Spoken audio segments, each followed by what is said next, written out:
Bienvenidos a ¿Por qué crecen los países? Mi nombre es Bernabé García Hamilton y como venimos haciendo en este ciclo de programas que hemos organizado, intentamos explicar por qué algunas sociedades generan crecimiento económico sostenido para sus habitantes y otras no. Para ello, utilizamos como guía el libro ¿Por qué crecen los países? De José Ignacio García Hamilton, cuya tesis principal consiste en explicar que aquellas sociedades que logran crecimiento económico lo hacen porque sus poderes se encuentran equilibrados y limitados entre sí. Para limitar el poder del Estado existen las constituciones, que consagran derechos para los individuos y organizan el funcionamiento de los poderes estatales. Para conversar sobre esto, hoy nos acompaña Daniel Sapsae, profesor titular de la Facultad de Derecho en Derecho Constitucional. Daniel Sapsae es abogado. Tiene un posgrado en la Facultad de Derecho de la Universidad de París. Es profesor de Derecho Constitucional y presidente de la Fundación Ambiente y Recursos Naturales.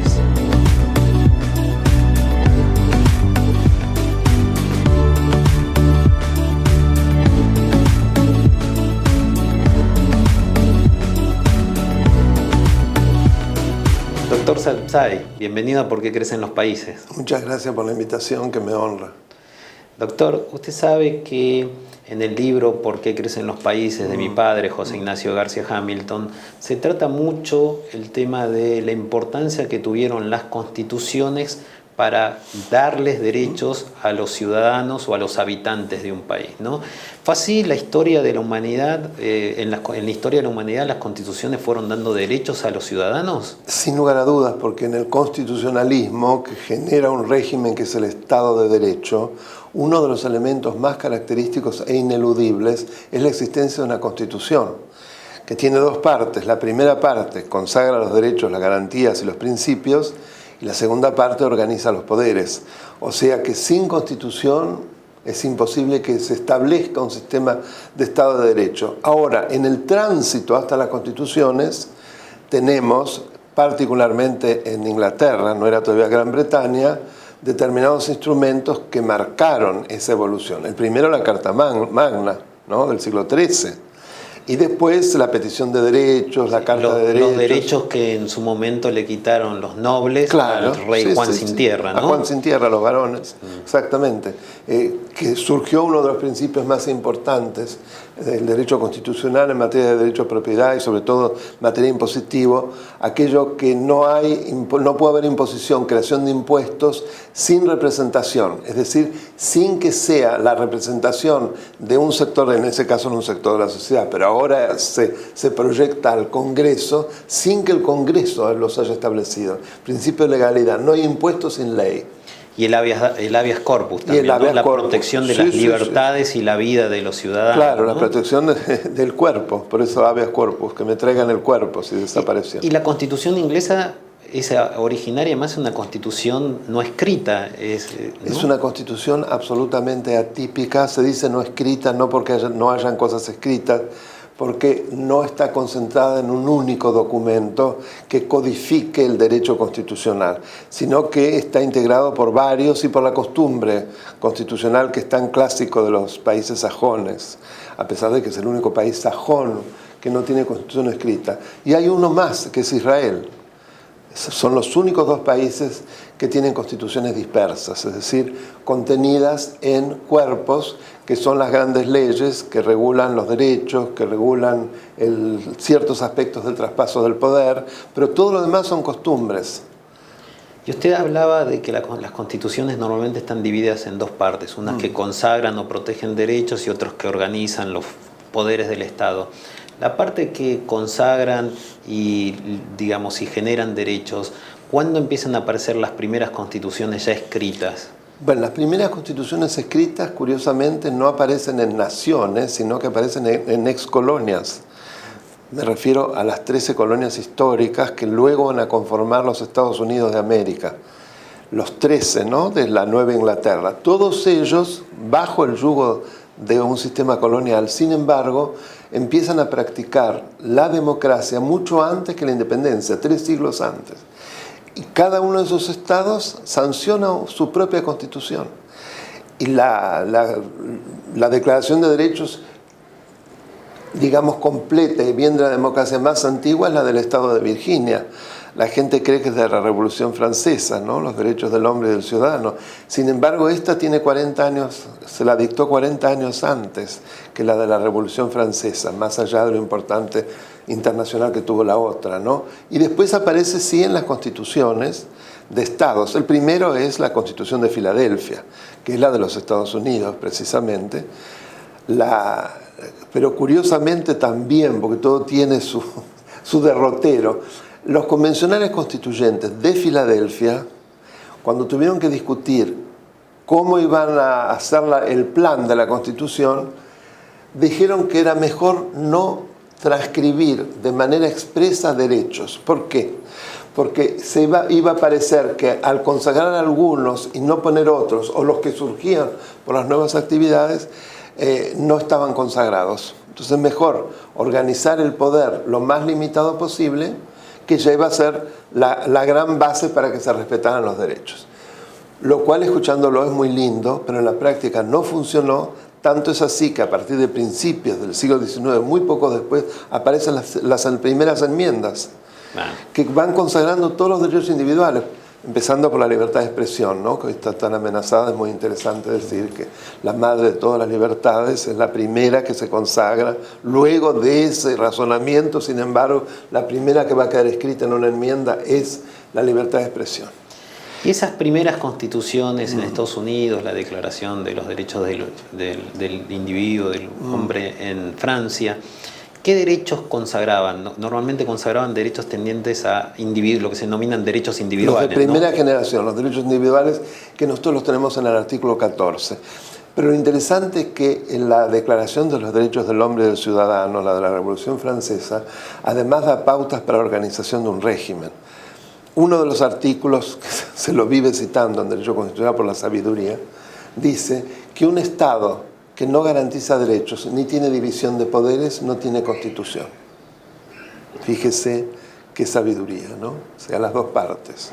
Si no hay reconocidos derechos y no hay división de poderes, que la división de poderes conforme a la concepción de Montesquieu, básicamente, ¿no? Los poderes están divididos no solo porque las funciones son divididas, sino porque se tienen que controlar. Claro, es lo que hablan de pesos y contrapesos, ¿no? Check and balance. Bueno, inglés, lo ¿no? toma del constitucionalismo francés, el constitucionalismo estadounidense, y lo traduce como checks and balances. Claro, esas primeras constituciones consagraban derechos, pero al mismo tiempo buscaban limitar el poder, porque los poderes pueden avasallar los derechos, ¿no? Exactamente, si uno no tiene una segunda parte de la Constitución donde realmente es un poder limitado, que es el gran objetivo que tuvo el liberalismo cuando empezó el constitucionalismo, construir un gobierno limitado. Se venía de la monarquía absoluta, era la reacción. Todo lo que proponía el liberalismo político era el antónimo a los sistemas de monarquía absolutos.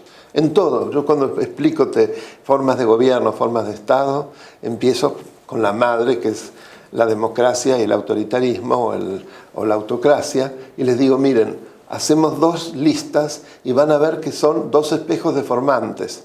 Todo lo que es de una manera, de un lado, es exactamente lo contrario del otro. Así que claro que van a querer poderes muy controlados.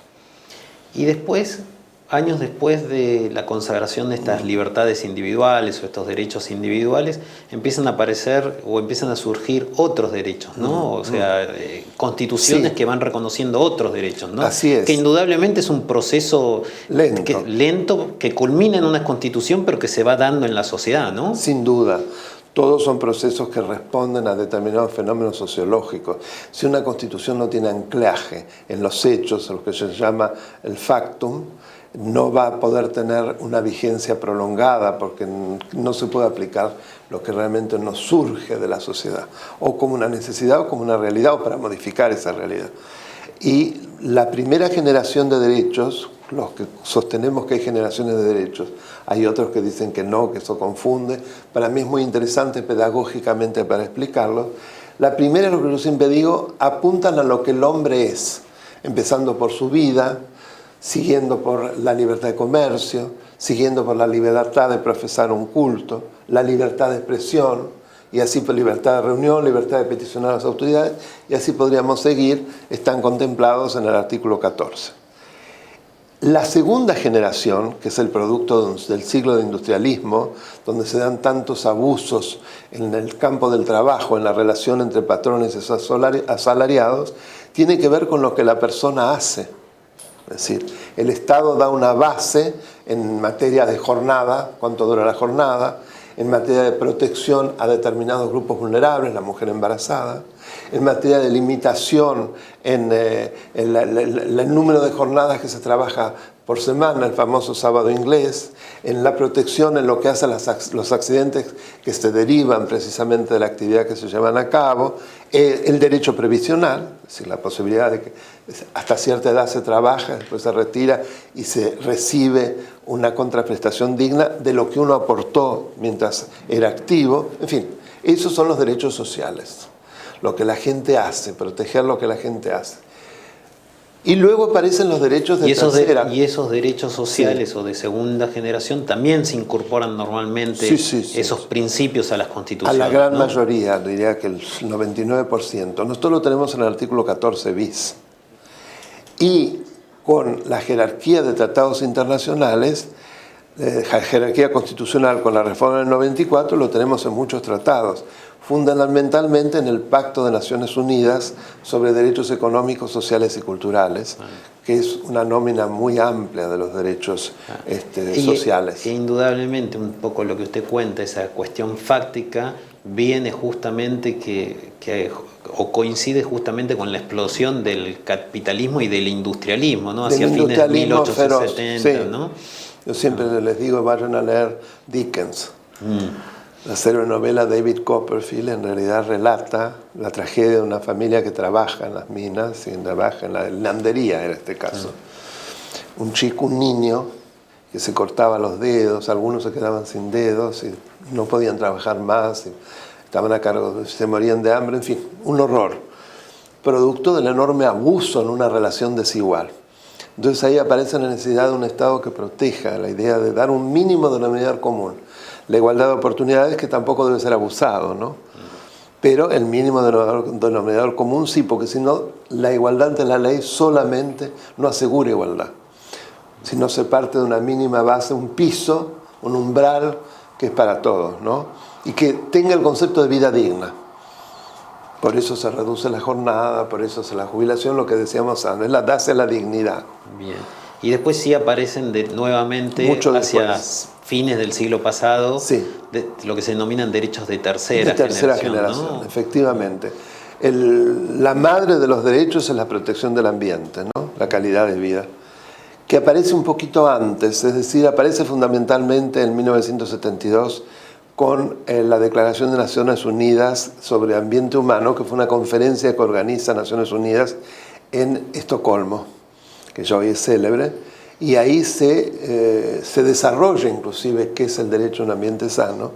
Se empieza a dibujar además el concepto de desarrollo sustentable, que se va a plasmar en la otra declaración importante, que es cuando en Río de Janeiro, 20 años después, la ECO 92, que ya no era sobre ambiente solito, sino que era sobre ambiente y desarrollo. Es decir, no es desarrollo económico versus protección ambiental, tiene que ser una suerte de concepto que galvaniza, superador a ambos. Y de ese derecho empieza a surgir el derecho de consumidores usuarios, ¿no? Que es otro de los importantísimos de la tercera generación, que protege el carácter genuino de la competencia de bienes, la misma publicidad de los productos y en general los derechos que tienen quienes consumimos o usamos servicios en la calidad de los mismos, y en ambos aparece un elemento muy fuerte, que es la participación, ¿no?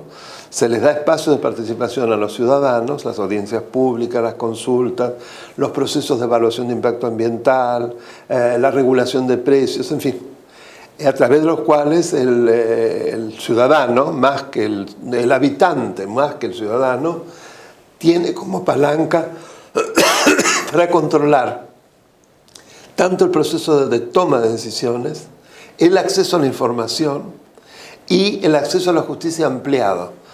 No hace falta demostrar un agravio personal, sino con que exista un interés difuso que interesa a todos, por ejemplo, la destrucción del ambiente, la destrucción de la competencia, la distorsión de los mercados, nos interesa a todos por igual. Entonces, afecta a todos, digamos. Afecta a al todos. Final del camino todos nos vemos afectados por Exactamente, esto, nos vemos afectados, aunque no podamos demostrar de una manera personal cómo nos afecta. Por eso es interés difuso. Y de alguna manera los que vamos a la justicia porque se está violando, somos como una suerte de representantes de todos, ¿no? Por eso es importante ahí lo que se denominan las acciones de clase, ¿no? O sea, que alguno o algunos representan a todos los demás. Para cierto tipo de derechos, cuando se da una ecuación donde la situación es exactamente igual o casi igual, derechos de daños, pasa muchísimo. Pasó también con la primera acción de clase, que fue el caso Alavi de la Corte Suprema nuestra, era un tema de violación de la intimidad de un grupo de personas, ¿no? Es decir, estaban obligadas las reparticiones públicas a guardar las conversaciones de los abogados con sus clientes relacionados con alguna actividad regulatoria de esa repartición, lo cual era una increíble. Lo tenían que dar los abogados, una intervención estatal absolutamente increíble. Bueno, Lavis era un abogado que hizo el nombre del Colegio de Abogados. Y por primera vez la Corte Suprema, aunque le rechazaron en las instancias inferiores, la Corte Suprema apeló a la acción de clase que está tomado del derecho de Estados Unidos, que lo tiene desde 1963-64, ¿no? Tiene las reglas en la materia. Para poder ejercer esa acción de clase. Exacto. ¿No?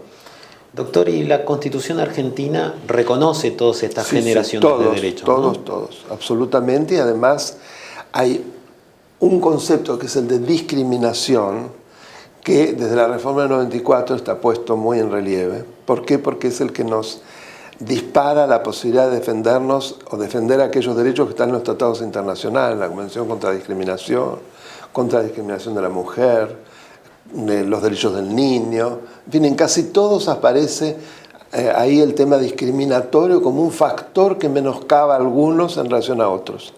Entonces, la discriminación, que está además expresamente contemplado en la Constitución como un factor para interponer un amparo colectivo, es otra ventana, además de los derechos de incidencia colectiva, que garantiza la protección de esos derechos, principios, la igualdad, la no discriminación.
Y doctor, usted habla hablábamos recién de los derechos constitucionales reconocidos en la Constitución, pero ese reconocimiento formal, que estén escritos en la Constitución, ¿implica que necesariamente estén reconocidos en la práctica, en la sociedad? No, de ninguna manera. La gran lucha es luchar por reconocimiento, y eso se da a través de la vía de las garantías, ¿no? Como el amparo, el habeas corpus. Es decir, frente a la posibilidad de que se nos limite, se nos afecte o se nos conculque directamente un derecho, tener una herramienta ágil, rápida, sumaria para acceder a la justicia y que sea el magistrado el que restablezca ese derecho. Tanto es así que constitucionalistas de la talla de Vidal Campos o en el exterior Ferraioli sostienen que cuando se mira una constitución, para saber cuál es la fortaleza en la protección de derechos, no es tan importante el catálogo que está expuesto. Escrito. Lo más importante es mirar la letra chica de cuáles son las garantías que tiene el ciudadano para protegerse cuando la autoridad no le respeta esos derechos.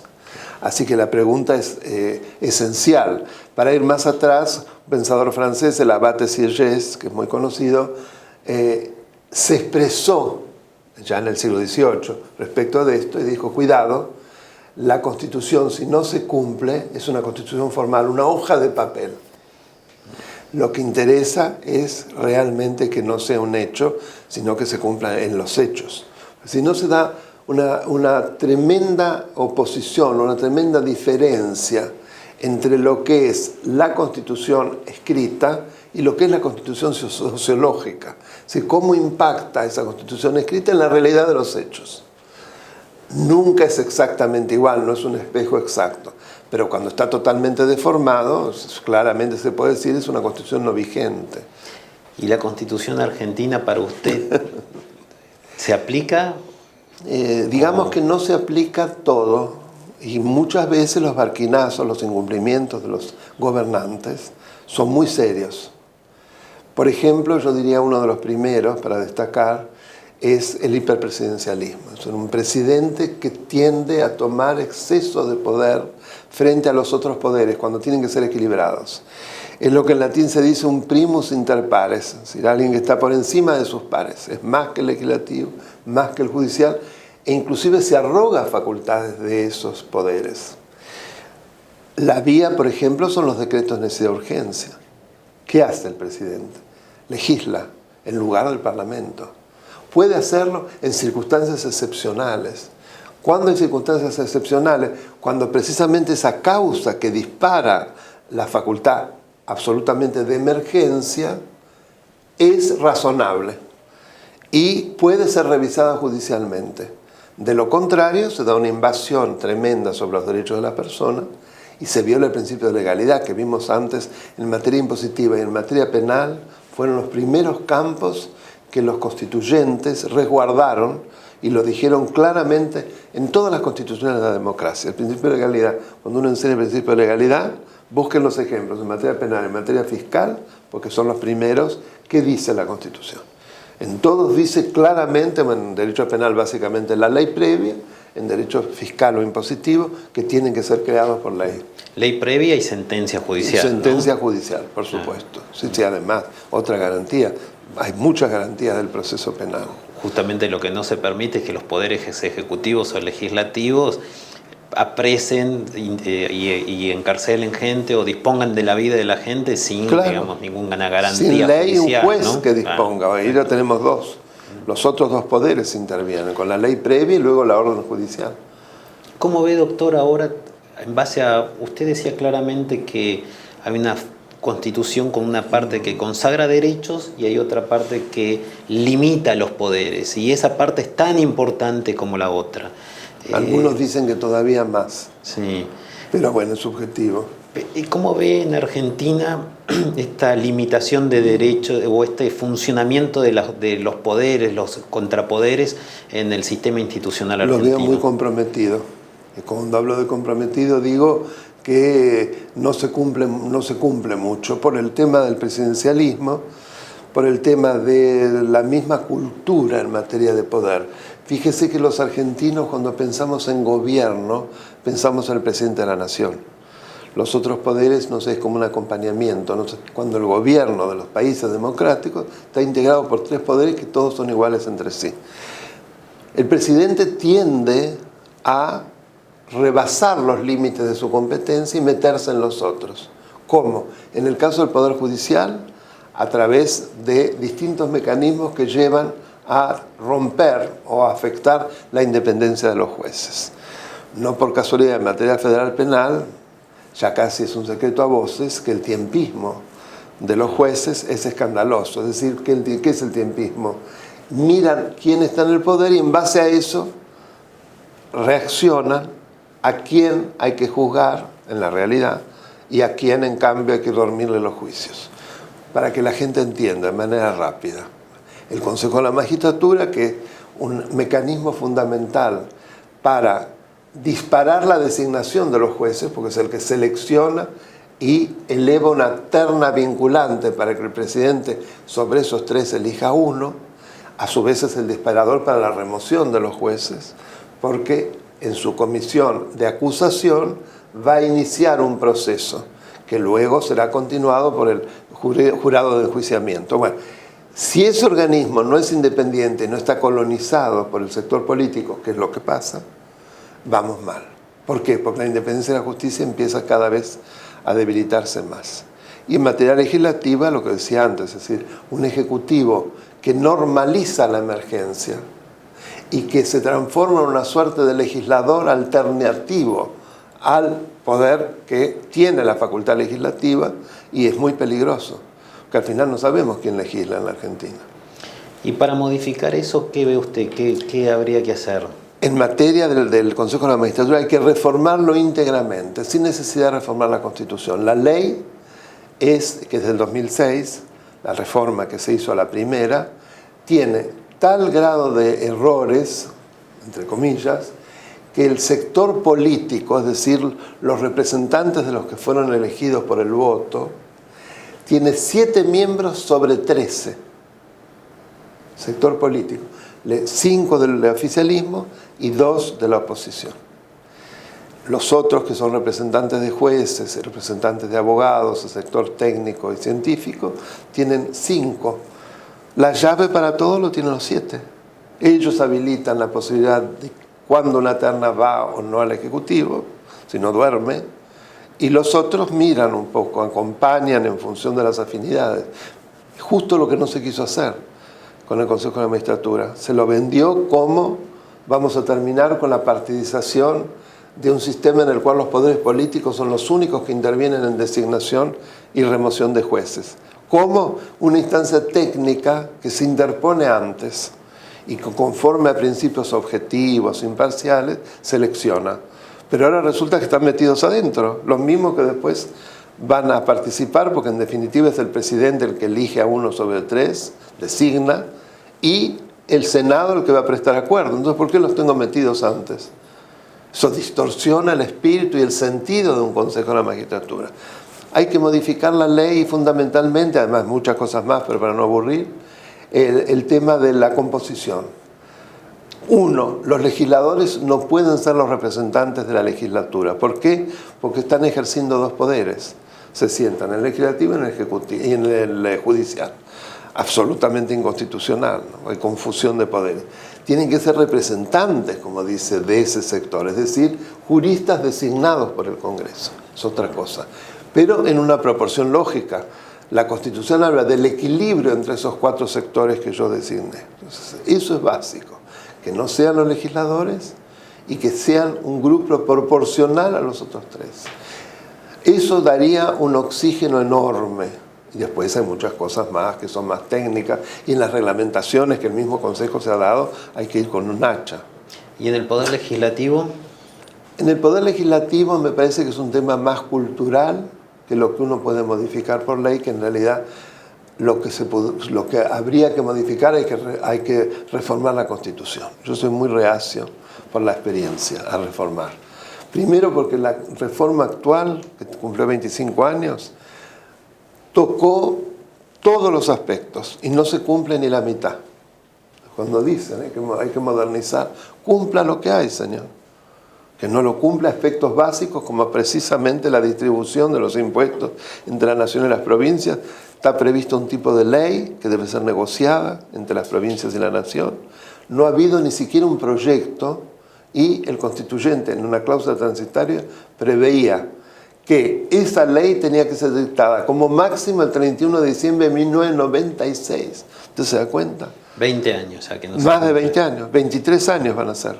Es una vergüenza monumental un incumplimiento semejante. Bueno, es lo que decíamos antes, ¿no? O sea, formalmente existe, pero en la práctica o informalmente es meramente una hoja de papel. No, es una hoja de papel. Doctor Sapsay, gracias por acompañarnos en Por qué crecen gracias los por la países. invitación, ha sido un placer estar con ustedes.